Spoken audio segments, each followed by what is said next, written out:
Hi friends, ಎಲ್ಲರಿಗೂ ನಮಸ್ಕಾರ. ನೀವು ನೋಡ್ತಾ ಇದ್ದೀರಾ ಮಹಾಚಂದ್ರ ಯೂಟ್ಯೂಬ್ ಚಾನಲ್. ಸ್ನೇಹಿತರೆ, ಈ ವಿಡಿಯೋನಲ್ಲಿ ನಾನು ನಿಮಗೆ ಒಂದು ಬಿಗ್ ಅಪ್ಡೇಟ್ ಅನ್ನು ತಂದಿದ್ದೀನಿ. ಅಂದರೆ ಮಹಿಳೆಯರಿಗೋಸ್ಕರನೇ ಮಾಡಿರ್ತಕ್ಕಂಥ ಶಕ್ತಿ ಯೋಜನೆ ಬಗ್ಗೆ ಒಂದು ಬಿಗ್ ಅಪ್ಡೇಟ್ ಬಂದಿದೆ.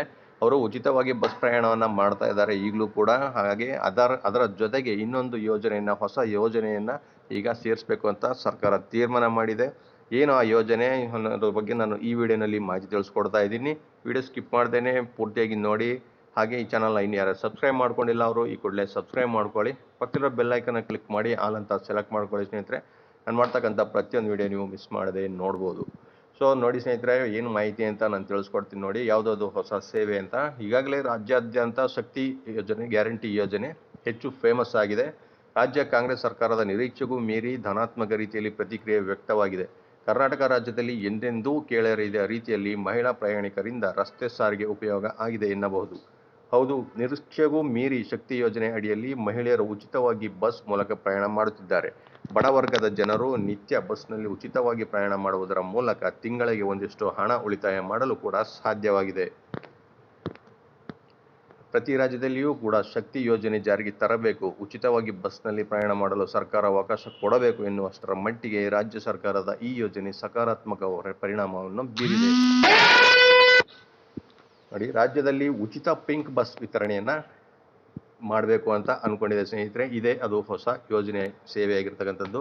ರಾಜ್ಯ ಸರ್ಕಾರ ಶಕ್ತಿ ಯೋಜನೆಯನ್ನು ಜಾರಿಗೆ ತಂದ ನಂತರ ರಾಜ್ಯದ 4 ಸಾರಿಗೆ ನಿಗಮಗಳಲ್ಲಿ ಸುಮಾರು 259 ಕೋಟಿ ಮಹಿಳೆಯರು ಪ್ರಯಾಣ ಮಾಡಿದ್ದಾರೆ ಎಂದು ದಾಖಲೆ ಸಿಕ್ಕಿದೆ. ಇನ್ನು ಎಲ್ಲರಿಗೂ ತಿಳಿದಿರುವ ಹಾಗೆ ಶಕ್ತಿ ಯೋಜನೆ ಆರಂಭವಾದ ನಂತರ ಬಸ್ಗಳಲ್ಲಿ ಪ್ರಯಾಣಿಕರ ನಡುವೆ ನೂಕುನುಗ್ಗಲು ಜಾಸ್ತಿಯಾಗಿದೆ. ಇದೇ ಕಾರಣಕ್ಕೆ ರಾಜ್ಯ ಸರ್ಕಾರ ಈಗ ಮತ್ತೊಂದು ಮಾಸ್ಟರ್ ಪ್ಲಾನ್ ಮಾಡಿದೆ ಅಂತಲೇ ಅನ್ಬೋದು. ನೋಡಿ, ಮಹಿಳೆಯರಿಗಾಗಿಯೇ ಪ್ರತ್ಯೇಕ ಬಸ್ ಬಿಡೋದಕ್ಕೆ ಈಗ ಪ್ಲಾನ್ ಮಾಡಿರ್ತಕ್ಕಂಥದ್ದು. ಮಹಿಳೆಯರಿಗೆ ಉಚಿತ ಬಸ್ ಸೇವೆ ಒದಗಿಸಿದ ನಂತರ ಹಿಂದಿನ ಪ್ರಯಾಣಗಳಿಗೆ ಹೋಲಿಸಿದರೆ ಈ ಬಾರಿ ಮಹಿಳೆಯರು ಬಸ್ಸುಗಳಲ್ಲಿ ಪ್ರಯಾಣ ಮಾಡುವ ಸಂಖ್ಯೆ ಜಾಸ್ತಿಯಾಗಿದೆ. ಎಲ್ಲ ಬಸ್ಸುಗಳಲ್ಲಿಯೂ ಮಹಿಳೆಯರಿಗೆ ಇರುವ 1-2 ಮೀಸಲಾಗಿರೋ ಸೀಟಲ್ಲಿ ಎಲ್ಲ ಮಹಿಳೆಯರು ಪ್ರಯಾಣಿಸಲು ಸಾಧ್ಯವಿಲ್ಲ. ಹೀಗಾಗಿ ಪ್ರಯಾಣದ ವೇಳೆ ಸಾಕಷ್ಟು ಸಮಸ್ಯೆ ಉಂಟಾಗುತ್ತಿದೆ. ಇದನ್ನು ಗಮನಿಸಿರುವ ಸರ್ಕಾರ ಹಳೆಯ ಮಾದರಿಯಲ್ಲಿ, ಅಂದರೆ ಈ ಹಿಂದೆ BMTC ಬಸ್ಗಳನ್ನು ಪ್ರತ್ಯೇಕವಾಗಿ ಮಹಿಳೆಯರಿಗೆ ಮೀಸಲಿಡಲಾಗಿತ್ತು. ಅದೇ ಮಾದರಿಯಲ್ಲಿ ಪ್ರತಿದಿನ ಉಚಿತವಾಗಿ ಪ್ರಯಾಣಿಸುವ 60ರಿಂದ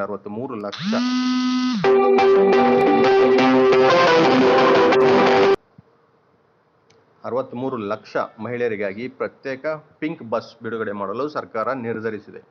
ಮುಂದಿನ ದಿನಗಳಲ್ಲಿ ಉಚಿತವಾಗಿ ಪ್ರಯಾಣಿಸುವ ಮಹಿಳೆಯರು BMTC, KSRTC ಸೇರಿದಂತೆ 4 ನಿಗಮಗಳ ಅಡಿಯಲ್ಲಿ ಪ್ರತ್ಯೇಕ ಬಸ್ ಸೇವೆ ಪಡೆದುಕೊಳ್ಳಲಿದ್ದಾರೆ.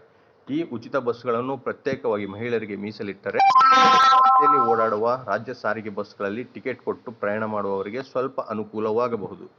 ರಾಜ್ಯ ಸರ್ಕಾರ ಈಗಾಗಲೇ ರಾಜ್ಯಕ್ಕೆ 1000 ಖರೀದಿ ಮಾಡಲು ನಿರ್ಧರಿಸಿದ್ದು, 100 ಬಸ್ಸುಗಳು ಈಗಾಗಲೇ ರೋಡಿಗೆ ಇಳಿದಿವೆ. ಹೀಗಾಗಿ ಪಿಂಕ್ ಬಸ್ ಮಹಿಳೆಯರಿಗಾಗಿ ಸರ್ಕಾರ ಮೀಸಲಿಟ್ಟಿದ್ದು, ಇದಕ್ಕಾಗಿ ಕೋಟ್ಯಂತರ ರೂಪಾಯಿಗಳನ್ನು ಖರ್ಚು ಮಾಡಲಿದೆ. ಸೊ ಮಹಿಳೆಯರಿಗಾಗಿ ಈಗ ಸಪ್ರೇಟ್ ಪಿಂಕ್ ಬಸ್ ಅಂತ ಬಿಡ್ತಾ ಇದ್ದಾರೆ ಸ್ನೇಹಿತರೆ. ಇನ್ನು ಮುಂದೆ ಮಹಿಳೆಯರು ಆರಾಮಾಗಿ ಓಡಾಡ್ಬೋದು. ಸೊ ಇದಿಷ್ಟು ಇವತ್ತಿನ ಮಾಹಿತಿ ಸ್ನೇಹಿತರೆ. ವಿಡಿಯೋ ನಿಮ್ಗೆ ಇಷ್ಟ ಆಗಿರೋ ಲೈಕ್ ಮಾಡಿ ಮತ್ತು ಶೇರ್ ಮಾಡಿ. ಮತ್ತೆ ಮುಂದಿನ ವಿಡಿಯೋಲಿ ನಾನು ನಿಮ್ಮನ್ನ ಭೇಟಿ ಮಾಡ್ತೇನೆ. ನಮಸ್ಕಾರ.